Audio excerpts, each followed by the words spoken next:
नमस्कार,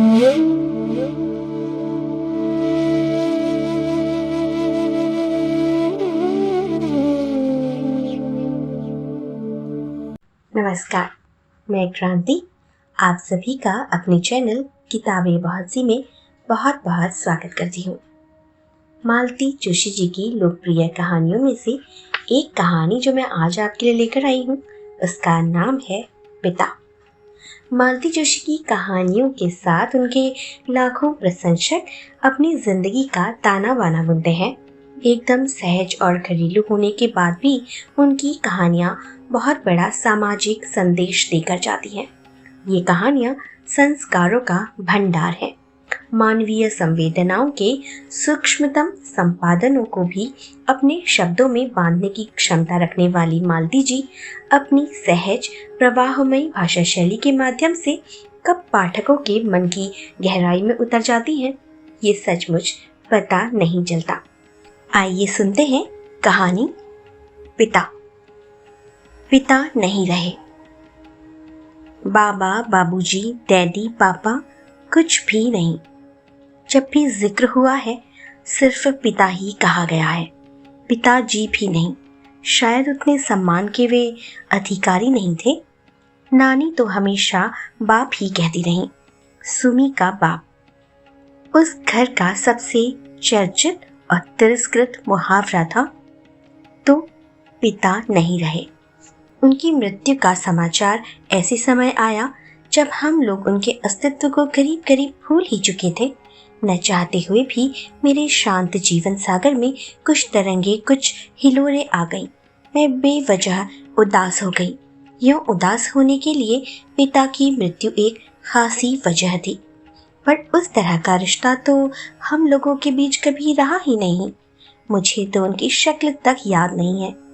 फिर भी मन उदास हो गया, शायद इसलिए कि इस दुखद समाचार को मन उस आंतरिकता के साथ ग्रहण नहीं कर रहा है जो कि एक बेटी के लिए जायज है।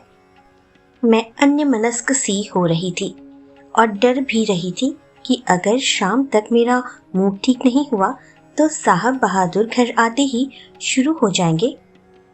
परेशान लग रही हो, क्या बात है? कुछ भी तो नहीं। मम्मी वगैरह सब ठीक तो है ना? अभी इतवार को ही तो दीदी का फोन आया था। फिर क्या बात है? चेहरा इतना उतरा हुआ क्यों है? कुछ नहीं, बस थक गई हूँ। आजकल जल्दी थक जाती हूँ। चलो चेकअप करवा लेते हैं। नहीं, अभी उतनी ही नौबत नहीं आई। मैं तंग आकर कहती हूँ। जब जाकर यह जिरा बंद होती है। गुस्सा आता है कि जरा सी बात भी इनकी नजरों से नहीं छिपती।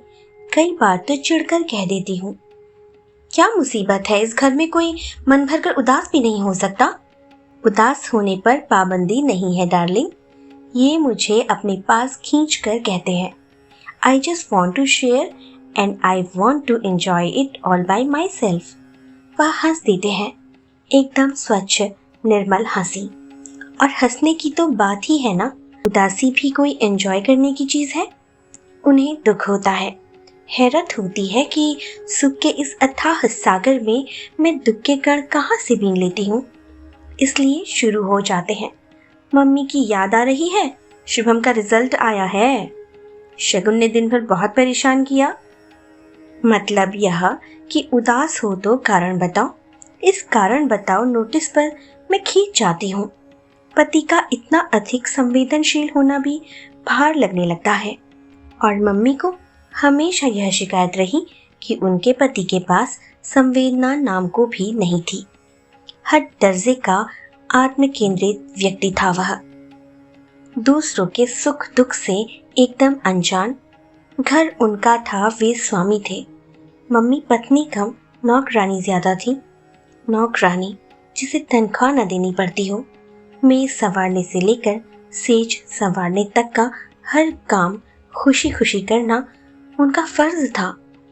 पति के जूते तक उन्हें उतारने होते थे, साफ करने होते थे, जबकि वे खुद पैर की जूती से ज्यादा कुछ नहीं थी।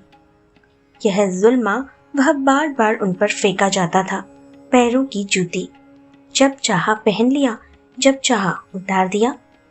शेष समय घर के कोने में पड़ी रहने को अभिशप्त।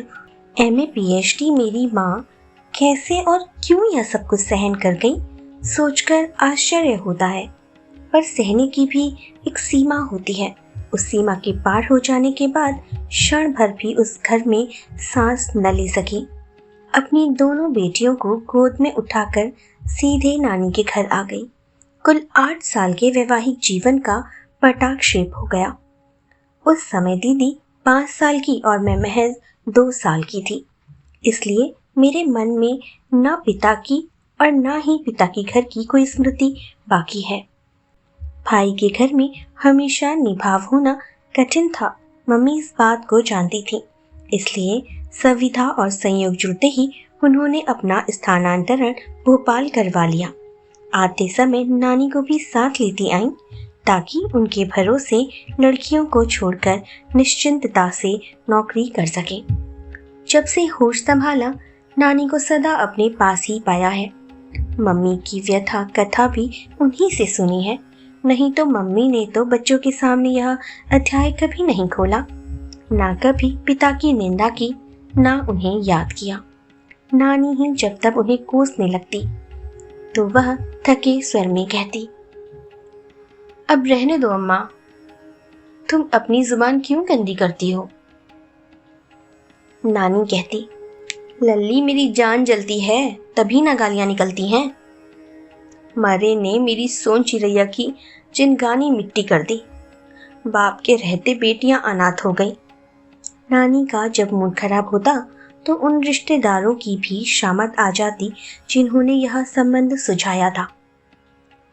मरो ने हवा तक नहीं लगने दी कि लड़के का चाल चलन ठीक नहीं है। पता नहीं किस जन्म की दुश्मनी निकाली थी। ईश्वर करे उनकी बेटियों को भी ऐसा ही नरक नसीब हो। नानी किसी तरह चुप ना होती तो मम्मी मुझे खींचकर दूसरे कमरे में ले जाती और कहानी सुनाने लगती। मैं बड़ी बड़ी आंखों से मम्मी को देखते हुए दूसरी ही कहानी बुनने लगती। उस कहानी में न राजा रानी होते न परियां होती। उन कहानियों में अनजान आदमी राक्षस या दैत्य की शक्ल में होता और मेरी नाजुक सी गुड़िया सी माँ चुपचाप उसके अत्याचार बर्दाश्त कर रही होती। बचपन में पिता की कल्पना मैंने हमेशा दैत्य के रूप में ही की, पर जब कुछ बड़ी हुई तो उन्हें मानवाकार देने की कोशिश की, पर कल्पना में कोई चित्र नहीं उभरता था। जैसे जैसे समझ आती गई कुछ वाक्य मन पर अंकित हो गए। निम्मी बिल्कुल अपने पिता पर गई है। नाक नक्श रंग रूप कद काठी बिल्कुल वही है। फिर नानी उस चित्र में रंग भर देती। अरे स्वभाव की भी बिल्कुल वैसी ही है। 1 नंबर की जिद्दी नकचड़ी। सुमी एकदम गऊ है, बिल्कुल अपनी माँ जैसी। यह मरी तो हूबहू बाप का नमूना है।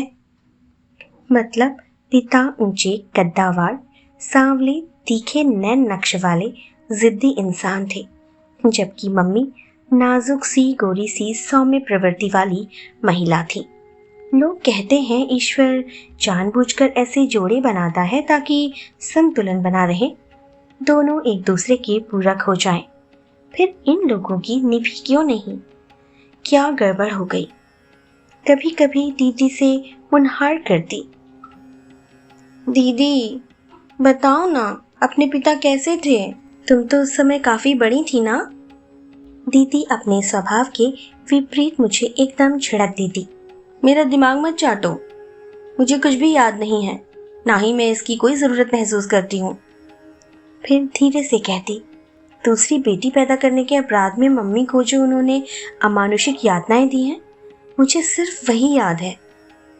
दूसरी बेटी मतलब मैं?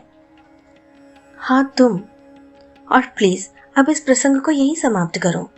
दीदी दोनों हाथों से सिर पकड़ कर कहती कि वह एक बुरा सपना था जिसे वो भूलना चाहती है। दोनों हाथों में सिर थामे दीदी मुझे बिल्कुल मम्मी की 2 कॉपी लगती। मुझे कभी कभी बहुत दुख होता, मैं उन जैसी क्यों नहीं हुई, नाजुक छुई मुई सी। नानी कहती, तार सी लंबी हो रही है, दूल्हा कहाँ से आएगा इसके लिए? लेकिन आश्चर्य, दूल्हा मेरे लिए ही आया, दीदी अनब्याही रह गई। खैर, रिश्ते तो उनके लिए भी बहुत आए। लोग तो 5 कपड़ों में ब्याह कर ले जाने को तैयार थे, पर दीदी को विवाह के नाम से ही चिढ़ हो गई थी। बचपन के जो दृश्य दुस्वप्न की तरह उनके मन पर अंकित हो गए थे, उनसे वे कभी मुक्त नहीं हो पाई। डॉक्टर होते ही वे आगे की पढ़ाई के लिए अमेरिका चली गई और वहीं बस गई। दीदी के जाने के बाद मम्मी एकदम अकेली पड़ गई। कुछ तो नानी की मृत्यु ने ही उन्हें तोड़ दिया था। दीदी के जाने के बाद तो एकदम ही गुमसुम हो गई। दीदी के साथ उनके अंतरंग संबंध थे, उस तरह से वे मुझसे कभी नहीं जुड़ पाई। शायद मुझ में अपने पति की प्रतिछाया देखती हूँ, या कि मेरे स्वभाव में ही कुछ खोट रहा हो, पर वे हमेशा मुझे छिटकती ही रहीं। बल्कि उनकी अपेक्षा में नानी के अधिक निकट थी। नानी ने कभी सीधे मुंह बात नहीं की, पर उनका प्यार गालियों में ही उमड़ा पड़ता था। नानी की मृत्यु के बाद मम्मी ही नहीं, मैं भी बहुत अकेली पड़ गई थी। यह सचमुच मेरा सौभाग्य था कि जिस समय मन सहारे के लिए भटक रहा था, अजीत सामने पड़ गए। नहीं तो मैं किसी भी कंधे में सिर रखकर रोने पर आमादा थी। मुझे तो आज भी इस संयोग पर गर्व और आश्चर्य होता है कि उन दिनों अजीत से मुलाकात हो गई। एक दिन मम्मी से परिचय करवाने के लिए मैं उन्हें घर ले आई थी। मैं चाय बनाने भीतर आई तब मम्मी भी मेरे पीछे पीछे चली आई और बोली, निम्मी, यह लड़का तुम्हारा मित्र ही है या और कुछ भी है? अभी तो सिर्फ मित्र ही है, बाद में शायद और कुछ या बहुत कुछ बन जाए। वे पुनः बाहर जाकर बैठ गई और चाय के दौरान उन्होंने बहुत सहज भाव से कहा, अजीत, नमिता ने शायद तुम्हें बताया नहीं होगा कि मैं और उसके पिता वर्षों से अलग हैं। उसके जहन में तो शायद उनकी कोई तस्वीर भी नहीं होगी, क्योंकि उस समय वो बहुत छोटी थी। नमिता ने मुझे कुछ नहीं बताया, शायद कभी जिक्र ही नहीं चला। और आप भी मुझे ये सब क्यों बता रही हैं? इससे क्या फर्क पड़ता है? फर्क पड़ता है। इस तथ्य को जब तुम जान लोगे तब तुम्हें उसे समझने में आसानी होगी बेटा। तुम्हें शायद पता नहीं है कि जो बच्चे सिंगल पेरेंट द्वारा पाले जाते हैं थोड़े अलग होते हैं। वे ज़्यादा भावुक, ज़्यादा संवेदनशील, ज़्यादा गुस्सैल या ज़्यादा जिद्दी होते हैं। इसलिए अगर नमिता के स्वभाव में तुम्हें कुछ अस्वाभाविक लगे तो ज़रा सब्र से काम लेना, उसकी बैकग्राउंड समझने की कोशिश करना। मम्मी के इस आग्रह को हम दोनों ही नहीं समझ पा रहे थे। सब कुछ बड़ा अप्रासंगिक लग रहा था, पर बाद में उसकी सार्थकता समझ में आई। मम्मी जान गई थी कि यह रिश्ता बहुत दूर तक जाएगा, इसलिए भूमिका बांध रही थी। जैसे ही अजीत की ओर से प्रस्ताव आया, उन्होंने फौरन हाँ कर दी। वे मानसिक रूप से अपने को तैयार कर चुकी थी। उन्होंने दीदी की शादी का जिक्र भी नहीं छेड़ा। अजीत के माता पिता से भी उन्होंने कोई बात नहीं छिपाई, बल्कि उनसे कह दिया कि मेरी बेटी का यह पक्ष कमजोर है, कृपया इसे लेकर कोई तानाकशी ना करें, नहीं तो वह सहन नहीं कर पाएगी। अजीत तो सज्जन है ही, उनके माता पिता भी बड़े गंभीर किस्म के हैं। शादी में मेरे पिता की अनुपस्थिति को उन्होंने नज़रअंदाज कर दिया। रिश्तेदारों ने कानाफूसी भी की होगी, तो पता नहीं, मुझ तक कोई बात नहीं पहुंची। विदा के समय सभी माएँ अपनी बेटियों को सीख देती हैं, मेरी माँ ने भी दी। कहा, निम्मो, अब थोड़ा अपने स्वभाव को मोल्ड करो, अपनी जुबान पर काबू करना सीखो। मैं तो औरत थी, फिर भी सह नहीं पाई थी। अजीत लाख सज्जन है, पर पुरुष है, उसके सब्र की परीक्षा मत लेना। शुभम के जन्म पर मुझसे भी ज्यादा मम्मी खुश थी।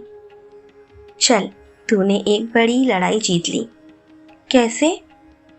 कम से कम बेटी जन्ने का दोष तो तुझ पर नहीं लगेगा, और मैं भी एक तरह से बरी हो गई।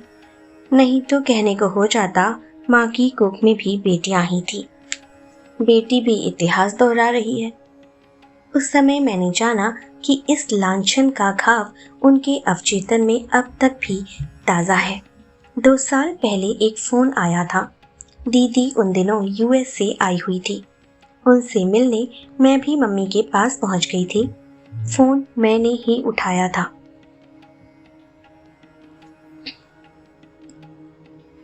हेलो, कौन? सुमी बोल रही है? जी नहीं, मैं निम्मी हूँ। नमिता। मैं तुम्हारा गोविंद चाचा बोल रहा हूँ। तुम तो शायद पहचानोगी भी नहीं। सुमी होती तो पहचान लेती।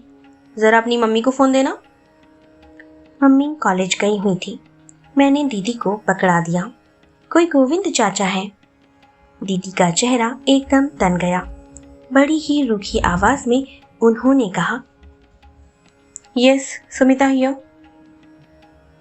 उस तरफ से क्या बात हुई पता नहीं। दीदी ने तल्ख अंदाज में कहा, मतलब हमारे पिता भी मौजूद हैं। This is a news for us. मेरी माँ ने तो अरसे पहले ही अपने सारे सौभाग्य अलंकार उतार दिए हैं। हमारे लिए तो पिता का अस्तित्व कब से शेष हो गया है। Anyway, thanks for calling. और दीदी ने रिसीवर पटक दिया। मैंने प्रश्नार्थक नजरों से देखा। श्रीमान को कैंसर हो गया है, सिरोसिस ऑफ लीवर। इसलिए बीवी की याद आ गई, क्योंकि बीमारी में सेवा भी तो चाहिए और पैसे भी। वह जो एक और थी वह कहाँ गई? एक होती तो रुकती, यहाँ तो अनेक थी। डूबते जहाज पर कौन ठहरता है? मम्मी को बताओगी? बताना तो पड़ेगा, पर एक बात तय है, अगर वो उस आदमी के पास दोबारा गई तो हम दोनों उनसे कभी कोई संबंध नहीं रखेंगे। लेकिन दोबारा फोन आया तो मम्मी क्या मना कर पाएंगी? You are right. मम्मी वे गट्स नहीं है और वे लोग इनको इमोशनली ब्लैकमेल जरूर करेंगे। एक काम करते हैं, मैं उन्हें साल 6 महीने के लिए अपने साथ ले जाती हूँ। मामा की भी अभी खबर लेती हूँ। यहाँ का नंबर उन्होंने ही दिया होगा। यहाँ से जाकर पहला काम यही करूँगी कि वहाँ नया नंबर ले लूँगी और वह सिर्फ तुम्हारे पास होगा। नहीं तो वो लोग मम्मी को वहाँ भी चैन से नहीं रहने देंगे। इसके बाद दीदी ने सांस नहीं ली। दौड़ धूप करके मम्मी का साल भर का वीज़ा बनवाया।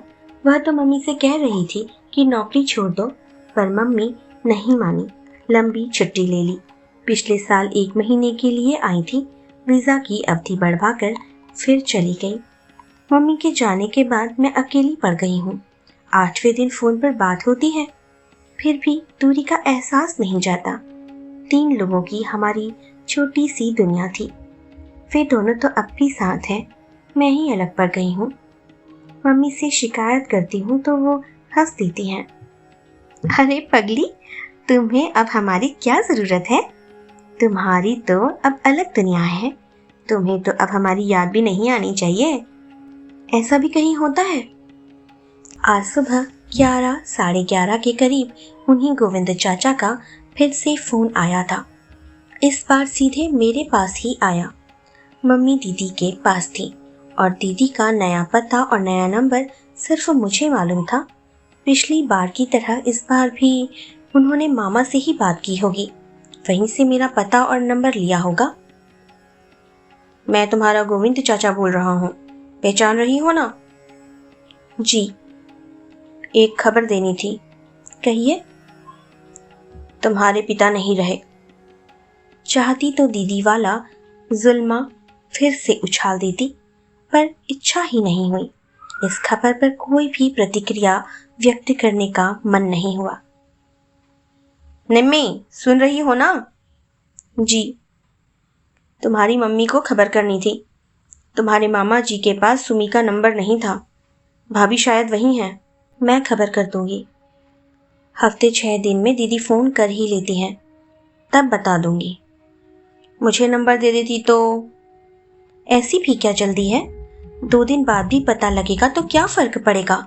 आप तो जानते हैं, बरसों पहले उन दोनों ने एक दूसरे को अपनी ज़िंदगी से खारिज कर दिया था।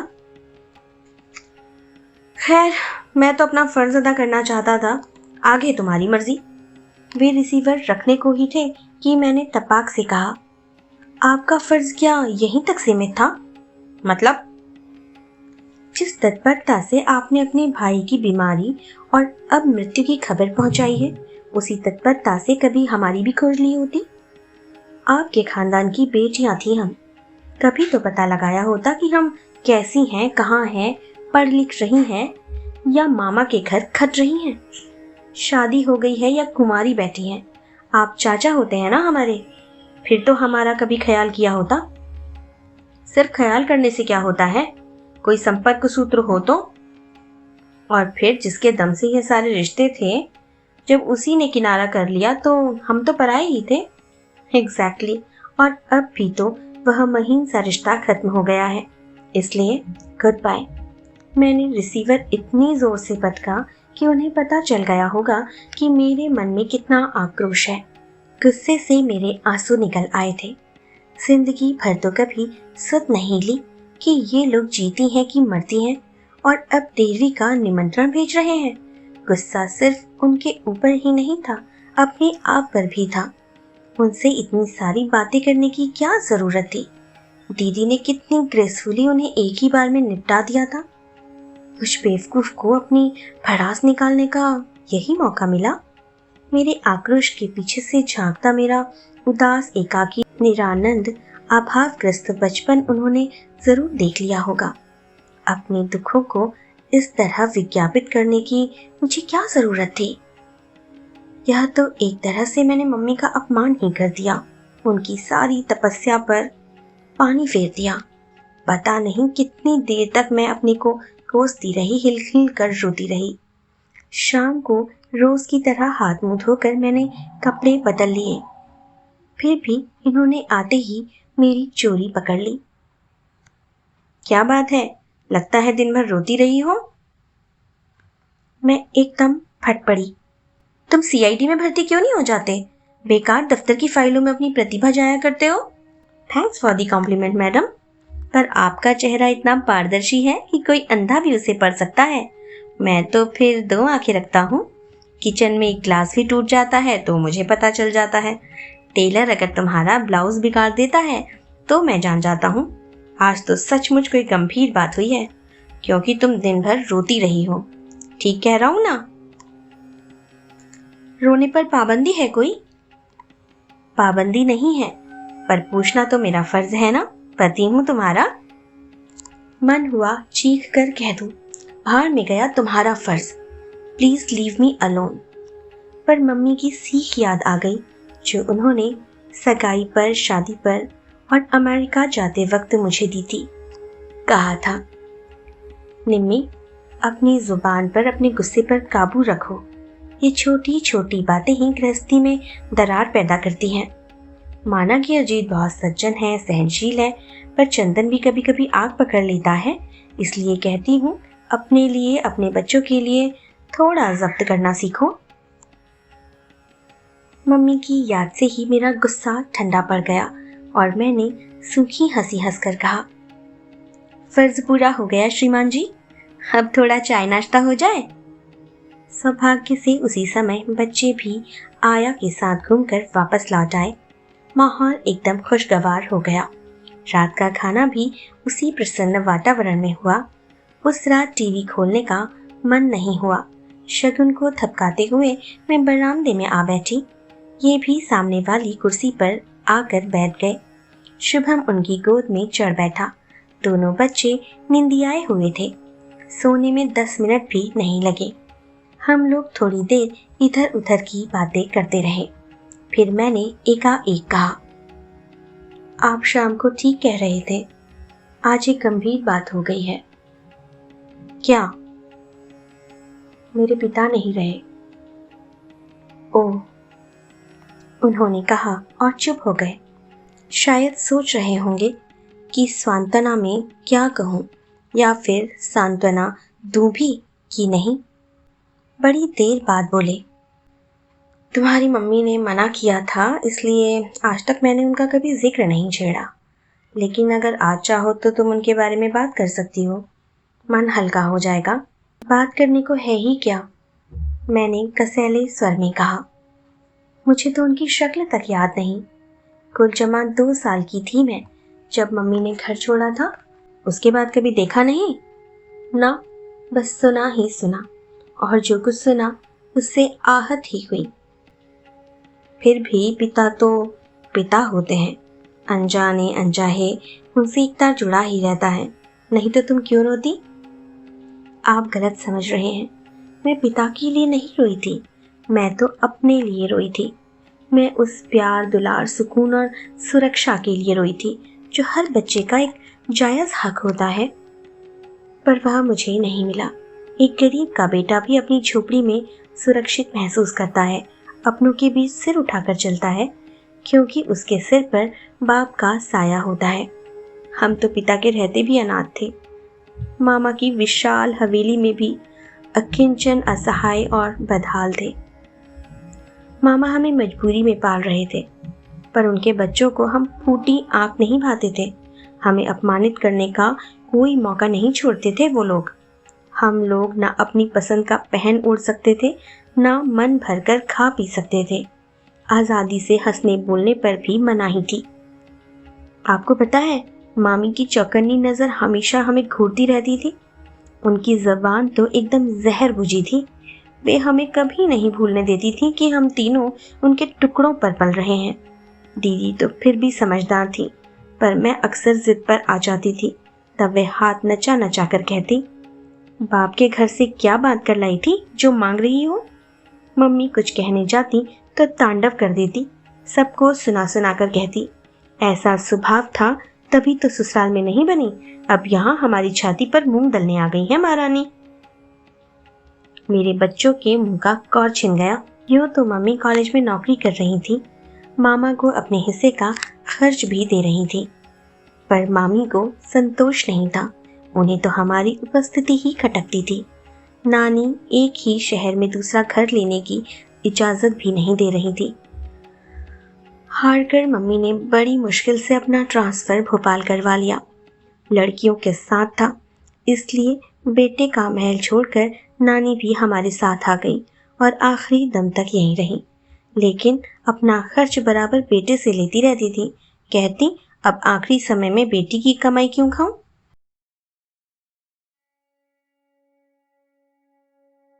उनकी इस बात के पीछे रस्म रिवाज थे या बेटी की मदद करने की आकांक्षा, कौन जाने।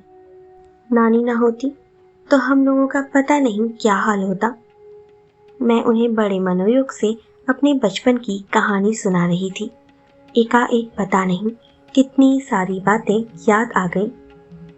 अपना अकेलापन, मम्मी के आंसू, पड़ोसियों की तानाकशी, सहेलियों की कानाफूसी, रिश्तेदारों का उपहास। यह भी याद आया कि भोपाल आने के बाद मम्मी ने जब अपने सुहाग चिन्ह उतार दिए थे तो हम लोग कितना सहम गए थे। उनका रूप देखकर नानी तो एकदम बिदक गई थी।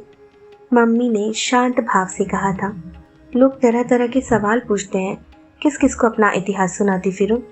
लड़कियां भी तो परेशान होती हैं। वैसे भी ये चीज़ें मेरे सौभाग्य की नहीं, दुर्भाग्य की ही प्रतीक है। करवा चौथ या तीज पर भी मम्मी व्रत नहीं रखती थी। नानी को उन्होंने समझा दिया था, अम्मा मैं तो एक जन्म से ही भर पाई हूँ। जन्म जन्मांतर के लिए ऐसे पति की कामना तो मैं बिल्कुल नहीं कर सकती। बेतरतीब से सारी बातें जैसे जैसे याद आ रही थी मैं सुना रही थी। वर्षों से मन में संचित गुबार लावे की तरह बह निकला था। बिल्कुल रीत जाने के बाद मैं निस्पंदन सी कब तक बैठी रही मुझे पता नहीं। कब उन्होंने शुभम को सुलाया, कब शगुन को मेरी गोद से उठा लिया, कब वे उठकर चले गए, मालूम ही नहीं पड़ा। हाथ मुंह धोकर जब मैं बेडरूम में पहुंची तो देखा एक बाह पर शुभम और एक बाह पर शगुन को लिए वे सो रहे हैं। दोनों बच्चों ने अपनी बाहें पापा के गले में डाली हुई हैं। नींद में भी दोनों बच्चे एकदम संतुष्ट और आश्वस्त लग रहे थे। मैं निर्निमेष उन्हें देखती रही। क्षण भर के लिए अपने ही बच्चों से मुझे ईर्ष्या हो आई। विधाता ने मुझे इस सुख से वंचित क्यों रखा? फिर मन में एक ऐसी भट्टी सी सुलगने लगी कि मैंने जब्त कर लिया। मुझे अपने आप पर शर्म आने लगी। छी, कोई अपने बच्चों से भी जलता है कभी? सो गए क्या? मैंने हौले से पुकारा। वे आंख खोलकर मुस्कुराए। मैं तो नहीं सोया, पर मेरे दोनों हाथ सो गए हैं। जरा मदद करोगी? मैंने बच्चों को अलग करना चाहा तो उन्होंने पापा को और कसकर पकड़ लिया।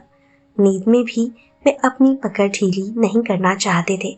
मैंने अजीत के दोनों हाथ बच्चों के सिर पर रखकर कहा, आज मुझे एक वचन दोगे प्लीज? क्या? मैं चाहे कितनी ही गलतियां करूं, पर उसकी सजा तुम मेरे बच्चों को मत देना। अगर कभी बर्दाश्त से बाहर हो जाए तो तुम मुझे छोड़ देना, पर इन बच्चों पर अपना हाथ हमेशा बनाए रखना। प्रॉमिस? प्रॉमिस, उन्होंने कहा और मुझे अपनी बाहों में भर लिया। तो ये थी दिल को छू लेने वाली एक आम कहानी, एक आम इंसान की कहानी। ऐसा अक्सर आप लोगों ने अपने घरों में या अपने आसपास देखा होगा। पति और पत्नी कहते हैं एक दूसरे के पूरक होते हैं। जब वह अपना जीवन आगे बढ़ाते हैं और परिवार आगे बढ़ाते हैं, उन्हें एक दूसरे के लिए समर्पित हो जाना चाहिए। पर कभी कभी ऐसा नहीं हो पाता, समर्पण नहीं कर पाते, एक दूसरे को समझ नहीं पाते। कभी कभी अहंकार एक विकराल रूप ले लेता है और किसी दूसरे के आगे झुकना गवारा नहीं होता और परिवार टूट जाता है, डाइवोर्स हो जाते हैं। पर क्या आपने कभी सोचा है, क्या बच्चों का भी डाइवोर्स हो जाता है? समाज में घटने वाली इस तरह की घटनाएं जो हर किसी दूसरे घर की कहानी है, मालती जोशी जी ने बहुत ही खूबसूरती से बयां की है। अगली कहानी में जल्दी ही आप लोगों से मिलूंगी। तब तक के लिए स्वस्थ रहें, सुरक्षित रहें और मुझे विदा दीजिए। अलविदा।